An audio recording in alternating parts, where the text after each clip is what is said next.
So this month we've been talking about relating with the God of our understanding. And Jane Beach kind of set the stage for that by talking about a relationship that is very rich and fulfilling. And then I've spent the remainder of this month following up on that by a study of the book Can We Talk to God by Ernest Holmes. And as I said early on, it was written fairly early in his teachings in the 30s.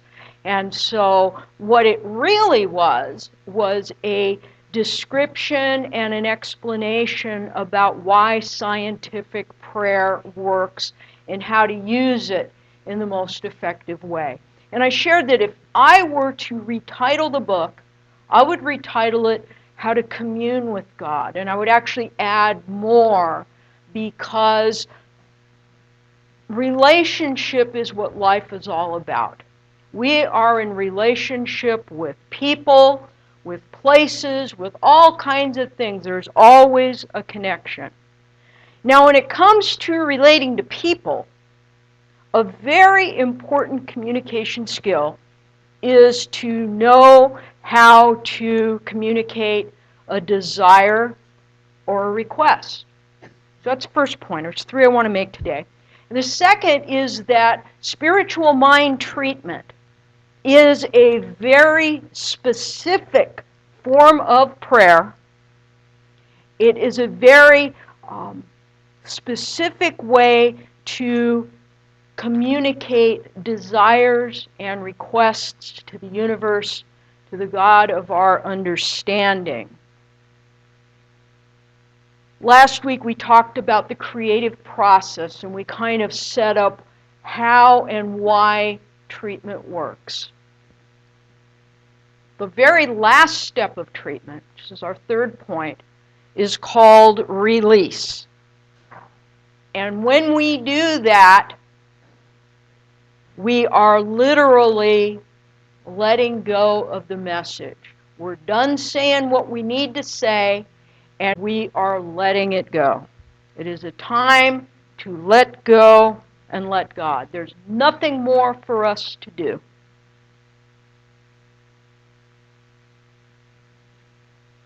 So as I mentioned last week, I talked about the process, and I drew my own representation of our teaching symbol, which actually is a wonderful descriptor of the reason, the science, the spiritual science behind treatment and what can make it so powerful and effective.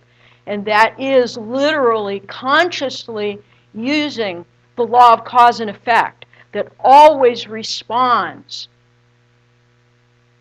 and using it in a conscious, directed way for a specific outcome.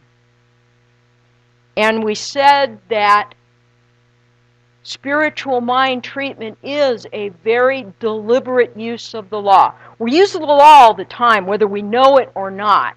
And what we want to do is we want to be conscious of our thoughts and of our words. And when we do that, then we are the masters of our destiny. Change your thinking, change your life. Anyone heard that before?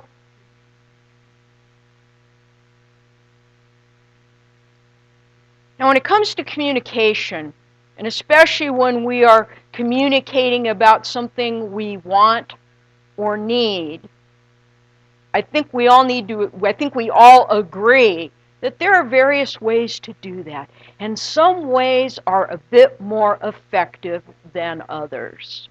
For example, if someone starts making demands like, you better do this, darn it, and you better do it now because I need it and I want it and you better get your stuff together. How many of us are likely to respond to that? Yeah, we may have a response, and it's not going to have much to do with dealing with that person's request. It may be a suggestion of our own, if you will.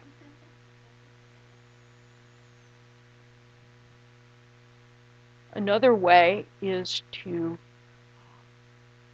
do it from a place of love and kindness, even acknowledging the value of the person or the resource that we are drawing upon, even more powerfully expressing gratitude that this person or this resource is in our lives, how much we appreciate it, and then from that place, make our request or make our desire known. How many of us would likely respond in a positive way, and in fact maybe even want to provide that resource or that thing that we're being asked for? Probably better than someone getting in our face and making demands of us, yes? St. Teresa of Avila, I've been wanting to use this quote the entire month, and she says that prayer is nothing more than friendship with God. Isn't that cool? Prayer is friendship with God. Well, if you think about it, one of the important parts of being in a friendship with someone is about communicating, yes? Communicating in a positive, uplifting, and loving way, and that interaction then becomes mutually beneficial and inspiring, yes?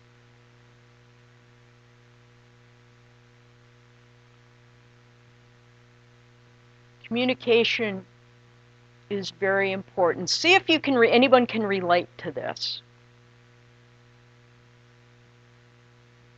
Ladies, okay, I know that I'm guilty of this, and I'm almost certain that I'm not alone. When something happens, or we need something, or we're working something out, we process all over it. And that's okay, as long as we're talking to other women, because we get it, and we just need to torture it and look at it every which way but loose. Am I right? Okay, guys, you hate this. Yeah, hey, that is absolutely crazy making. I heard you the first time.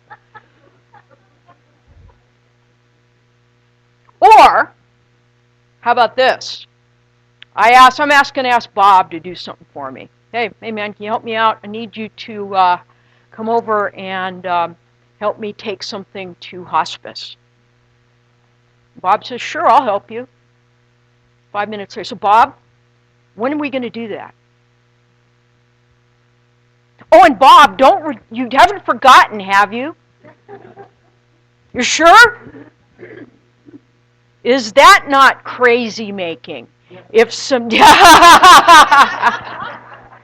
you make a request, someone asks you something, and then it's like, are you sure? Did you get it? Really? Don't forget! That's pretty annoying too, isn't it?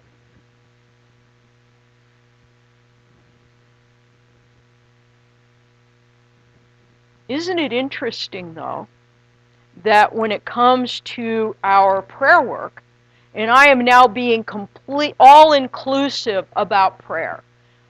Prayer has many forms. And yet, have you ever noticed that when you pray, I know it's happened to me, maybe once. So when is that prayer going to get answered? How come it's not working? Where's God in all this?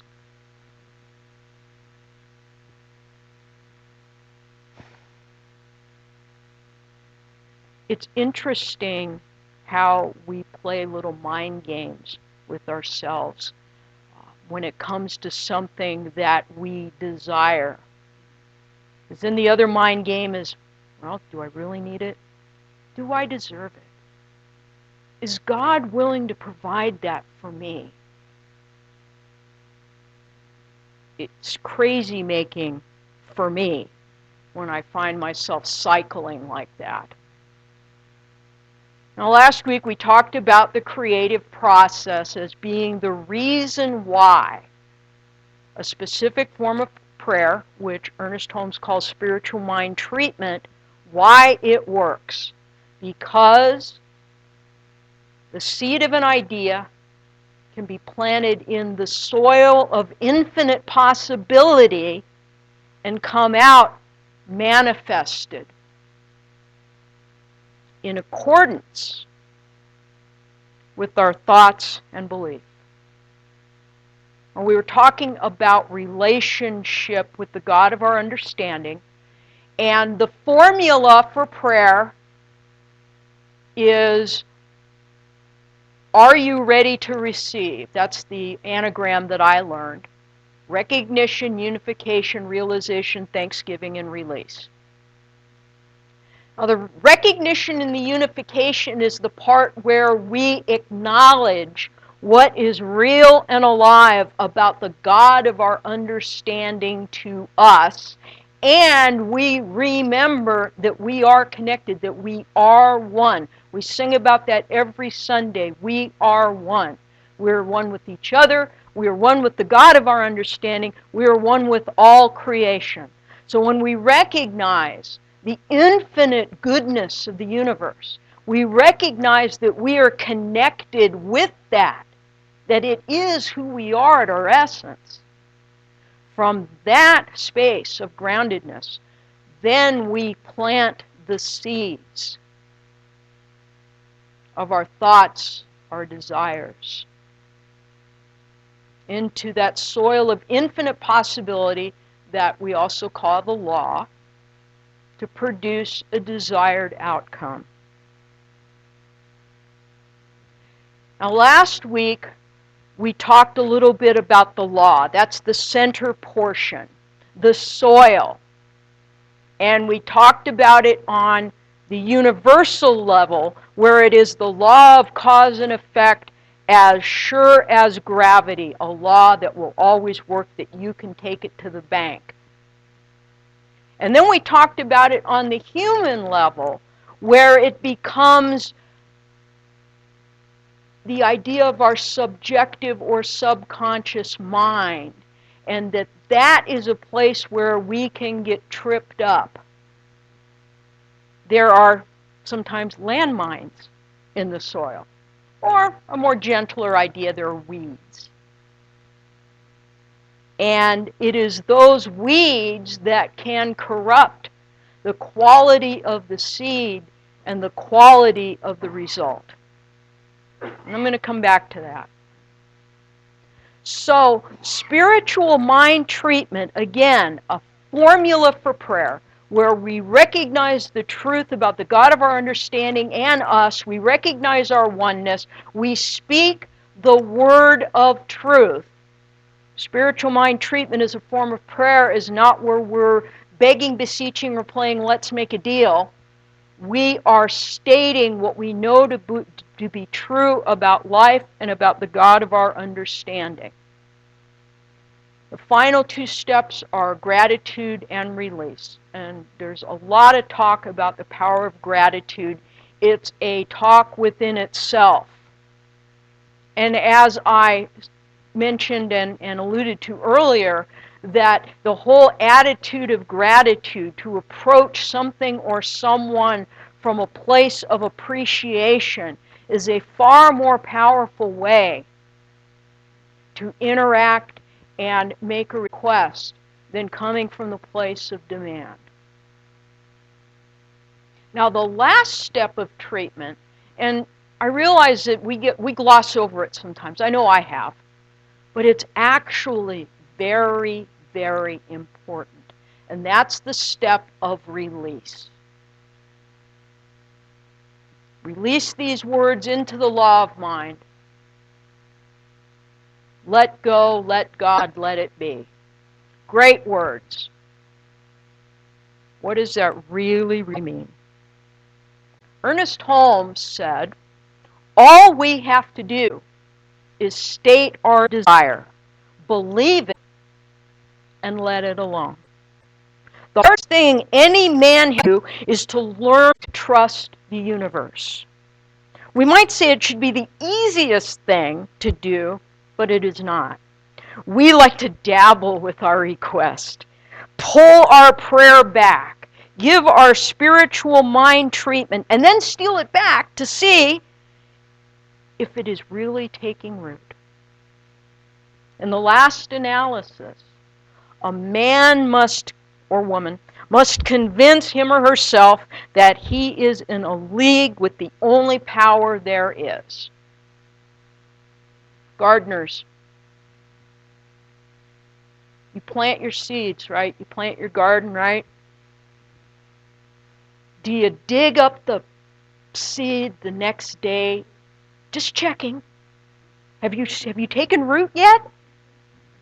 Well, again, as a gardener, what you know is not only is it really not such a great idea, it also can damage the seed, right? Gardeners? Thank you. Thank you. So it really is not helpful to keep going back and checking to make sure that what we've put into action is really going to take. If you're a gardener, you plant a tomato seed, and what are you going to get? Tomato plant. Yes, what? Tomato juice. Pizza. Yeah.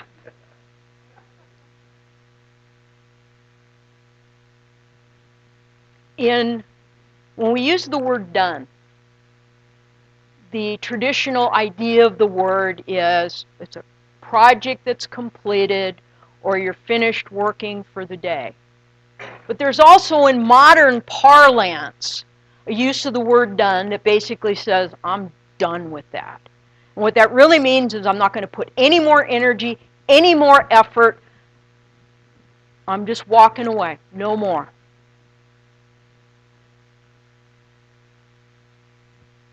Both of those apply to the release step of spiritual mind treatment.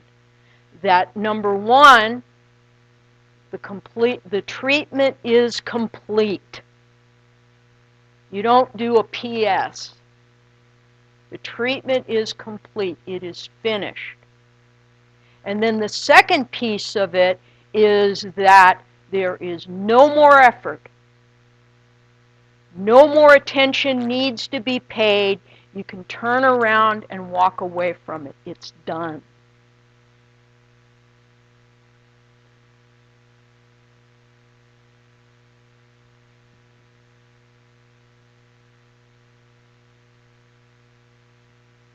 I also think about using a radio, ham radio or any handheld radio. Anyone use that? You notice that once you speak into the radio, you have to release the key if you want to hear something. And the same thing is true. When we speak our word, if we want to receive back from that, we got to let the key go. We got to just take our hands off it. And in spiritual mind treatment, we also use the release step very consciously, as if we're talking on a radio, and there's various, we have former police, former military, that whenever you have a message, usually when you're done with the thought, you'll say over. And that means you're telling the other person that they can talk now, that you finished your statement, you finished your thought, now you're ready to hear back. Same thing with treatment. We have spoken our word. We are done with the thought. Now it's time to let the result or the response take place. And take that one step further, over and out. Not only does it mean that you are finished your thought, but you're done with the transmission. Over and out. That is the release stage of spiritual mind treatment. Take your hands off, you're done. Now remember I talked about the weeds and the landmines in our soil of the personal subjective? I want to come back to that for a moment, because that is what can get us into trouble. Especially if what we see starting to show up isn't exactly what we had in mind. Does that happen to anybody? Hey, Jesus said, "It is done unto you as you believe." As Betty read this morning about the importance of believing. What do you really believe about what you've asked for? I call it the BS experience. That means belief system. It means something else too. And for me, the BS test comes if I make an affirmation and the little voice in my head is going, BS! Then that's a little red flag to me that there is something in me that is not quite buying it. That is what I get to look at. That is a weed in my soil or a landmine, depending on what the nature of the belief is. Because at the end of the day, we are going to see what we're looking for. And in fact, we will not only see what we're looking for, we'll build a case for it. And I'm going to give you a very radical example just to illustrate the point. So I walk up on a conversation with Mabel, and I hear maybe the tail end of something or something that I hear out of context that sounds like she's racist. And so I get it in my little brain that Mabel is a racist. Not true at all, but I heard something or thought I heard something or a snippet or whatever, so I got it in my little brain that Mabel is a racist. So now, every time I interact with Mabel and I hear anything that sounds judgmental or anything around that, then I see, she's a racist. See, I told you. And I'm going to build my case, regardless of how untrue it is. I've made an assumption. I have a false belief. And not only am I going to deal with that belief, I'm going to build an argument to support it.